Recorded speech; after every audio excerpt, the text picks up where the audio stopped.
दोस्तों जय हिंद, मैं हूं शम्स तबरेज़ और आप देख रहे हैं टाइम्स मेल। चाहे मैं हूं, चाहे हमारे बाप दादा हों, चाहे दादा परदादा हों, चाहे 7 पुश्ते हों, चाहे 100 पुश्ते हों, चाहे 1000 नस्लें हों, सब के सब इंसान हैं। उम्मीद करता हूं कि हमारे जितने भी दर्शक हैं सब के सब इंसान ही हैं, कोई एआई नहीं है और ख़ासकर बंदर तो बिल्कुल भी नहीं है। लेकिन जब बार बार आपको बंदर बताने की कोशिश हो रही हो या फिर बंदर बनाने की कोशिश हो रही हो, तब हम ये समझ सकते हैं कि आखिर क्यों हमें ये कहना पड़ रहा है कि हम हों चाहे हमारे पूर्वज हों, सब के सब इंसान थे, कोई बंदर नहीं था। इसलिए क्योंकि शनिचर की सुबह जब मैंने अपनी आंखें खोली तब बीबी ने बताया कि जनाब रात में जो खबर चली थी ना, वो तो अपडेट हो गई है और जज साहब तो बड़े कट्टर ईमानदार साबित हुए और उनकी ईमानदारी की गवाही मुल्क की सबसे बड़ी अदालत दे रही है। कस्में खा रही है कि जितनी भी खबरें चलाई जा रही थीं जज साहब के हवाले से वो सब की सब फर्जी हैं। यहाँ तक कि दिल्ली पुलिस की अग्निशमन ने भी, फायर ब्रिगेड ने भी कह दिया कि जज साहब के घर पर होली के दिन जो आगजनी हुई थी, आग लगी थी, और जब हम आग बुझाने गए थे तो हमें वहाँ कोई कैश बरामद नहीं हुआ। कैश करोड़ों में था, इस बात की चर्चा मीडिया में हो रही थी, अभी भी हो रही है और उम्मीद करते हैं कि कल भी हो रही होगी, परसों भी हो रही होगी। चाहे हम कितना ही बड़ा अपने आप को इंसान बनाने की कोशिश कर रहे हों, इंसान बताने की कोशिश कर रहे हों, लेकिन कोई है जो हमारे इंसान होने पर सवाल खड़ा कर रहा है, जो ये बार बार बताने की कोशिश कर रहा है कि जैसे वो बंदर है, जैसे वो दूसरों को बंदर बताने की कोशिश कर रहा है, या जैसे वो बाकी पूरे देश को बंदर बनाने की कोशिश कर रहा है, वो शम्स तबरेज़ को भी बंदर समझ रहा है, शम्स तबरेज़ की पत्नी को भी बंदर बनाने की कोशिश कर रहा है।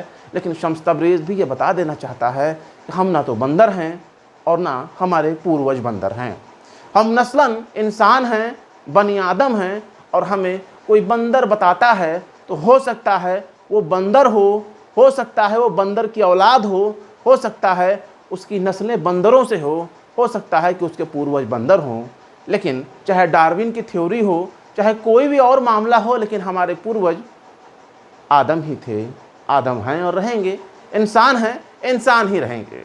खैर, बात करते हैं जज साहब की। जज साहब के यहाँ जो पैसे बरामद हुए उसके बारे में कहा जा रहा है कि वो तमाम बातें गलत थीं और जो उनका ट्रांसफ़र इलाहाबाद हाई कोर्ट में किया जा रहा है, इस मामले का उनके घर पर बरामद हुए पैसे से, आग लगने से, इससे कोई संबंध नहीं है। लेकिन इसके बावजूद भी ये सवाल उठ रहा है कि पैसे मिले थे कि नहीं मिले थे। पैसे थे तो कितने पैसे थे, लेकिन उन पैसों का आखिर हिसाब किताब क्या होगा, वो पैसे आखिर कहाँ से आए थे, क्या वो ईमानदारी कमाई से थे? अगर ईमानदारी कमाई से थे तो इस तरह के नोटों के बंडल, इस तरह से नोटों के ढेर कमरे में मिली नोटों की गड्डियाँ क्या सिर्फ एक ही जज के पास हैं? ईमानदारी का पैमाना तो बस यहीं तक कहता है कि जिसके पास पैसे बरामद ना हुए हों या जो रंगे हाथ धरा ना गया हो वही ईमानदार है, और पकड़ा गया तो फिर बेईमान है। लेकिन कितने ऐसे मामले होते हैं जब अदालतों को खुद सामने आकर के कहना पड़ता है कि नहीं नहीं ऐसा नहीं है, मीडिया में जो खबरें हैं वो गलत हैं। लेकिन जब दिल्ली में बाकायदा फायर ब्रिगेड टीम आकर के ये कहने लगती है कि हम जज साहब के यहाँ गए थे, खोजबीन किए थे, आग बुझा रहे थे, वहाँ हमें कोई पैसा बरामद नहीं हुआ, कुछ भी नहीं मिला, तब ये सवाल उठता है कि आखिर ये पैसे आने वाली खबर कहाँ से आई थी? पैसे बरामद हुए थे, इसकी खबर सबसे पहले किसके पास आई थी? और अगर ये खबर झूठी थी, मनगढ़ंत थी, फर्जी थी, तक उस खबर को लिखने वाले अखबार, उस खबर को चलाने वाले न्यूज़ चैनल, उस खबर को छापने वाले वेबसाइट और उस खबर को दिखाने वाले, कवर करने वाले तमाम के तमाम वीडियो प्लेटफॉर्म, उन सब को नोटिस क्यों नहीं जारी किया गया या उन सब के खिलाफ एक्शन क्यों नहीं लिया गया कि तुमने जो खबर चलाई है वो फर्जी है, हम तुम्हारे खिलाफ FIR लॉन्च करते हैं? क्योंकि शुरू में ही ये खबर आ गई थी कि जज साहब का ट्रांसफ़र हुआ है, और उसी बीच ये भी खबर सुनने में आ गई थी कि जज साहब का ट्रांसफ़र इसलिए हुआ है क्योंकि उनके यहाँ नोटों के ढेर बरामद हुए। नोटों के ढेर इसलिए बरामद हुए क्योंकि जज साहब के घर पर होली के दिन आग लग गई थी।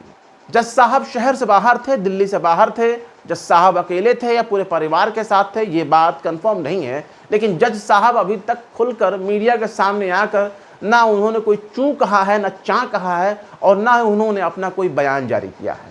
पर इतना सवाल तो खड़ा हो रहा है कि जज साहब अकेले थे, परिवार के साथ थे या कैसे थे? आग लगी तो उनके घर पर आग कैसे लगी?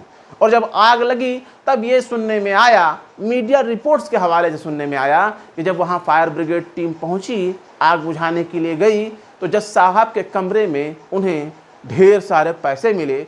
इतने पैसे मिले जो हज़ारों में नहीं थे, लाखों में नहीं थे, बल्कि उनकी गिनती करोड़ों में बताई जा रही है। क्या जज साहब ये बता सकते थे कि पैसा कहाँ से आया था? क्योंकि नियम है कि जज के खिलाफ पुलिस सीधे एक्शन नहीं ले सकती। फायर ब्रिगेड ने जब पैसे देखे तो उसने पुलिस को इन्फॉर्म किया, पुलिस ने चीफ जस्टिस को इन्फॉर्म किया, और फिर उसके बाद कॉलेजियम बैठी, ये तमाम तरह की बातें कही जाने लगी, और कॉलेजियम ने ये फैसला किया कि जज साहब का ट्रांसफ़र बतौर सज़ा या फिर बतौर इनाम इलाहाबाद हाई कोर्ट में कर दिया जाए।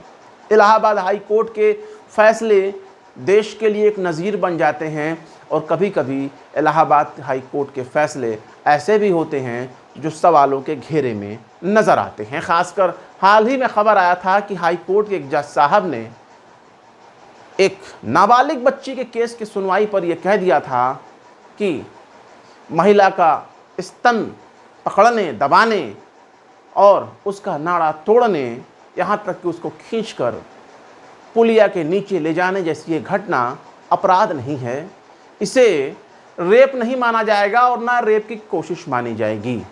तब यह भी सवाल उठता है कि आखिर हमारे देश में ईमानदारी का पैमाना क्या है? ईमानदारी किसे कहा जाएगा?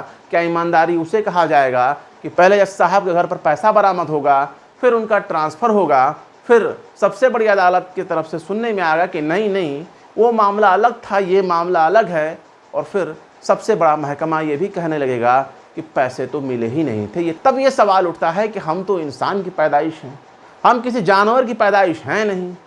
अगर हम इंसान की पैदाइश हैं तो फिर हमें बंदर क्यों बनाया जा रहा है? या तो जो लोग हमें बंदर बताने की कोशिश कर रहे हैं, या तो वो खुद बंदर हैं, या तो पूरे देश को बंदर बनाने की कोशिश कर रहे हैं।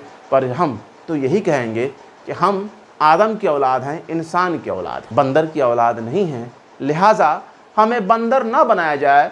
जिसे बंदर बनने का शौक़ हो, या खुद को जो बंदर समझ रहा हो, अपने आप को बंदर समझे या अपने पूर्वजों को बंदर समझे, लेकिन हम इंसान हैं और इंसान की औलाद हैं। हमारे पूर्वज भी इंसान थे और हम भी इंसान हैं।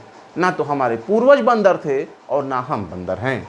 उम्मीद करता हूँ हमारे जितने दर्शक इस बात को समझ रहे होंगे, उन्हें इतना तो समझ में आ गया होगा कि बंदर कौन है और इंसान कौन है, और कौन से इंसान को कौन लोग बार बार बंदर बनाने की कोशिश कर रहे हैं। फिलहाल इस खबर में बस इतना ही। इंसान होंगे तो आपको बातें समझ में आ जाएगी, जो बंदर होंगे वो गाली गलौज करेंगे। फिर मिलते हैं किसी और वीडियो में एक नई खबर के साथ। शम्स तबरेज़ को दीजिए इजाज़त। जय हिंद। अगर अभी तक आपने हमारे चैनल टाइम्स मेल को सब्सक्राइब नहीं किया है तो जल्दी से सब्सक्राइब कर दें और बेल आइकन भी प्रेस कर दें।